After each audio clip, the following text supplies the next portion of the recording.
Dá uma alfinetada pesada, acho que até no Botafogo e nos clubes que são SAF aí. Não existe um fair play financeiro. Temos alguns clubes que nos devem dinheiro e não pagam. Aí ele tá falando do Inter. O problema do futebol brasileiro aqui não é o fair play financeiro no Botafogo. O problema é no Corinthians, o problema é no Internacional, o problema é no Vasco da Gama. Sabe o que eles fazem? Eles compram jogadores, eu sempre uso esse exemplo aqui do Corinthians e do Cuiabá. O Corinthians e o Cuiabá, no ano passado, no Campeonato Brasileiro em 2024, por muito tempo disputaram a mesma faixa da tabela, que era a zona de rebaixamento. O Corinthians, no começo do ano, foi lá no Cuiabá, comprou o Ranieri, que era o melhor volante do Cuiabá, trouxe o Ranieri se tornou um jogador importantíssimo para o Corinthians e o Corinthians não pagou o Cuiabá. Então o Cuiabá teve perda futebolística, esportiva e teve perda financeira. Embora todos saibam que existiam dificuldades financeiras. O elenco dá garantias para competir em todas as frentes, deixando claro que é importante ganhar cada título, cada competição. Existe uma janela no meio do ano e antes do Mundial que nos permitirá fazer algumas correções se elas tiverem que ser feitas. Seguramente vamos ver alguns movimentos que não estamos pensando e já identificamos. Aí ele fala, dá uma alfinetada pesada, acho que até no Botafogo e nos clubes que são SAF aí. Não existe um fair play financeiro.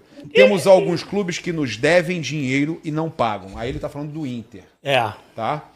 Ele tá reclamando, não do. Acho que nem. Ele cita o fair play financeiro, porque o Landim, quando era presidente, citava o Botafogo nesse sentido. O Boto, agora, fazendo essa leitura aqui, ele tá falando do Inter. Do Inter. Que tinha que ter o fair play financeiro para clubes que estão aí, como estão na Libertadores, o Inter, ele não paga ninguém.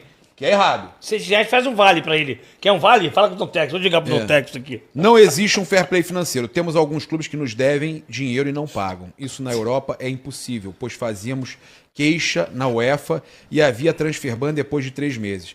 Tem que se pensar nisso no Brasil. Ele tá falando do Inter e do Corinthians. O transfer ban existe no Brasil, tá? Sim, só que... O transfer ban é o sistema da FIFA. O fair play, teoricamente, ele nasce lá atrás, 2010, 2011, 2012, para que os clubes não gastem mais do que eles arrecadam. O problema do futebol brasileiro aqui não é o fair play financeiro no Botafogo. O problema é no Corinthians, o problema é no Internacional, o problema é no Vasco da Gama. Sabe o que eles fazem? Eles compram jogadores, eu sempre uso esse exemplo aqui do Corinthians e do Cuiabá. O Corinthians e o Cuiabá, no ano passado, no Campeonato Brasileiro em 2024, por muito tempo disputaram a mesma faixa da tabela, que era a zona de rebaixamento. O Corinthians, no começo do ano, foi lá no Cuiabá, comprou o Ranieri, que era o melhor volante do Cuiabá, trouxe o Ranieri se tornou um jogador importantíssimo para o Corinthians e o Corinthians não pagou o Cuiabá. Então o Cuiabá teve perda futebolística, esportiva e teve perda financeira. Porque o Corinthians tirou o jogador e tirou também a oportunidade de pelo menos ganhar o dinheiro para